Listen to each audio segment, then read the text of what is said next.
Motivation, प्रेरणा, हम सब इस एहसास को जानते हैं, है ना?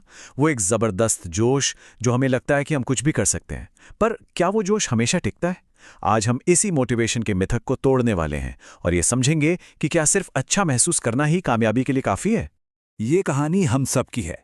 पूरे जोश के साथ एक नया गोल शुरू करना, जैसे जिम जाना या कोई नई स्किल सीखना, और फिर बस कुछ ही हफ्तों में सारा का सारा उत्साह गायब।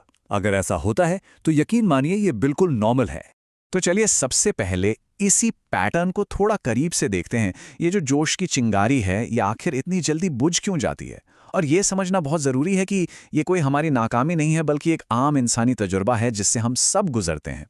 देखिए, कहानी कुछ ऐसी होती है। पहले दिन जबरदस्त एनर्जी, एक हफ्ते बाद सब बढ़िया चल रहा है, लेकिन 21 दिन आते आते थोड़ा बोझ लगने लगता है ना? और 45 दिन बाद तो कौन सा गोल, वो तो बस एक भूली बिसरी याद बनकर रह जाता है। तो सवाल ये है कि भाई ऐसा होता क्यों है? हमारी वो जबरदस्त मोटिवेशन आखिर चली कहाँ जाती है?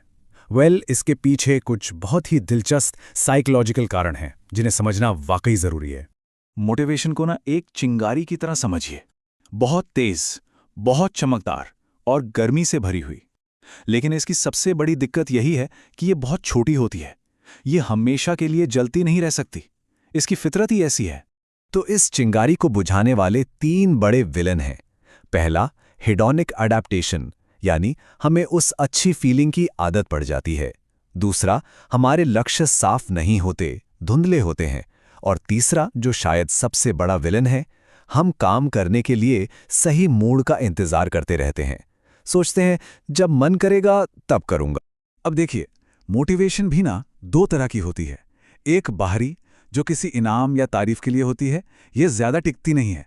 और दूसरी है अंदरूनी, जो हमें किसी काम को करने में मजा आने से मिलती है। ये ज्यादा मजबूत तो है, पर यह भी हमारे मूड की तरह ही ऊपर नीचे होती रहती है। तो अगर मोटिवेशन पर ही भरोसा नहीं कर सकते तो फिर करें क्या? जवाब है, हमें अपनी सोच को ही बदलना होगा। हमें इन आती जाती भावनाओं से आगे बढ़कर एक परमानेंट प्रोसेस बनाने पर ध्यान देना होगा। एक बहुत ही जबरदस्त बात है, आपको प्रेरणा की नहीं, अनुशासन की जरूरत है। अब इसका मतलब ये नहीं है कि मोटिवेशन बेकार है, नहीं। इसका मतलब है कि हम सिर्फ उसके भरोसे नहीं बैठ सकते। असली और लगातार तरक्की सिर्फ अनुशासन से आती है। तो याद है वो चिंगारी वाली बात? हल ये नहीं है कि हम और बड़ी चिंगारी जलाएं, नहीं। हल है एक ऐसा इंजन बनाना जो बस चलता रहे, चाहे चिंगारी हो या ना हो। और ये इंजन क्या है? ये है एक सिस्टम। अब सिस्टम का मतलब क्या है? सीधा सा मतलब है एक ऐसा प्रोसेस जो आपके काम को ऑटोमेटिक बना दे, चाहे आप कैसा भी महसूस कर रहे हों। ये आपके काम को आपकी फीलिंग से आज़ाद कर देता है।